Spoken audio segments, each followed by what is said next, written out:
ሰላም ሰላም ውድ ጓደኞቼ እንዴት ናችሁ? ደህና ናችሁ? ሁሉ ሰላም፣ ሁሉ መልካም ነው? እንዴት ናችሁ? እህት ወንድሞቼ ደህና ናችሁ? ሁሉ ሰላም፣ ሁሉ መልካም ነው?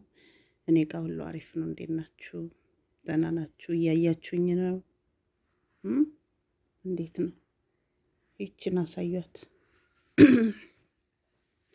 ኤኒዋይ የመጣሁበትን ፍትህ ለቀነኒ ብያለሁ። ፍትህ ለቀነኒ እያልኩ ነው ሁሌ የምናገረው። በዚህ ብቻ ሳይሆን ፌስቡክ አለኝ፣ በዛም እናገራለሁ፣ በዚህም እናገራለሁ። ፍትህ ለቀነኒ ለእህታችን። ግን እህት ወንድሞች ምንም እንኳን ቢከፋችሁ በትዳር ላይ ሆናችሁ እናት አባት እያላችሁ እንኳን እናት አባት ባይኖራችሁም ራሱ ነፍሳችሁን አታጥፉ። እውነት እልፍ ካለ እልፍ ይገኛል ጎበስ። በእውነት እቺ ልጅ ምስኪን ገና ሮጣ ያልጠገበች ገና ወጣት 25 ዓመቷ እንደዚህ ከአምስተኛ ፎቅ ኦማይ ጋድ። እኔ ግን እህቴ ራሷን ነፍሷን መታጠፍ አይመስለኝም ጎበስ። ተውቅን ተው፣ ራሷን የተወረወረች የምትሉ አትዋሹ። ጥሩ አይደለም ውሸት። ኤኒዌይ የመጣሁበት ፍትህ ለቀነኒ እያላችሁ ድምጻችሁን አሰሙ። ምንጊዜም ተድበስብሶ እንዳይቀር ይፋ ያውጣ መንግስት። እውነት ራሷን ወድቃ ከሆነ ሰውም ገሏት ከሆነ ይፋ ይወጣ። በቃ ይሄን ነው የምንፈልገኛ። ጠዋት ማታ እንቅልፋተን እስቲ አሁን ምን አለ ከእንቅልፍ ባንኝ እውነቴን ምን ተባለ ብዬ ስልክ ነው የማየው። ቶሎ ብዬ ፌስቡክ ገብቼ ምን ተብሎ ይሆን? እኔ የሚያሳዝኑኝ ቤተሰቦች እውነት እንኳን እናት አባት እያላት ባይኖራትም ራሱ ነፍሷን አታጠፋም። በእውነት ነፍሷን አታጠፋም። እና ፍትህ ለእህታችን። እህት ወንድሞቼ በትዳር ላይ የማትስማሙ አይነት ከሆነ በመነጋገር መለያየት ይሻላል። እውነት ሁሌ ጸብ ቤት ውስጥ ሁሌ ጭቅጭቅ፣ ባለ ትዳር ነው ጭቅጭቅ ምናምን ካለ ከተጀመረ በጣም ይሄ ትዳር አይሆንም።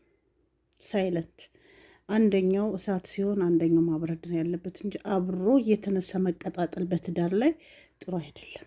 እውነቴ ነው። መቻቻልን ከወለድንም መቻቻልን ሰጥቶን መኖር ነው ያለብን። እውነቴ ነው። የድሮ እናቶቻችን 14 ዓመት 20 ዓመት 30 ዓመት እንዴት ነው የሚኖሩት? የአሁኑ ትውልድ ግን አሁን ያገባል፣ አሁኑኑ መጣላት፣ መፋታት። ለምን ይሄ ይሆናል ጎበስ? ግን ደግሞ እሺ ሴት ልጅ እኮ አትመታም። ሴት ልጅ እናት ናት፣ እህት ናት፣ ሚስት ናት፣ ብዙ ነገር ናት ሴት ልጅ። ስለዚህ የማትፈልጋት ከሆነ መለያየት፣ በቃ መለያየት፣ በጠረጴዛ ዙሪያ ተነጋግሮ መለያየት። ከመግደልና ከመሞት ነፍስን ከማጥፋት ነፍሳችሁን ከማጥፋት በቃ አንድ ጥፊ ያሳረፈብሽ አይደል? የዛኔ ማሰናበት፣ ቻው ብለሽ እናት አባትሽ ውልቅ ብለሽ መውጣት፣ ቤቱን ለቀሽለት እንጂ እየተመቱ እየተደበደቡ ዝም ብሎ መቀመጥ ትዳር አይሆንም። እውነቴን ነው። ለልጆቼ ስል ነው ለምንድን ነው ስል አይደለም። ልጆቼ ያድጋሉ። አንቺ ከሞትሽ በኋላ ምንድን ነው? ስለዚህ እህቴ ለራስሽ መጠንቀቅ ነው ያለብሽ፣ ለህይወትሽ። ወንዶችም እንደዚሁ ብዙ አሉ፣ በሴቶች የሚጠቁሙ ወንዶች አሉ። ስለማይወጣ ነው እንጂ ይፋ።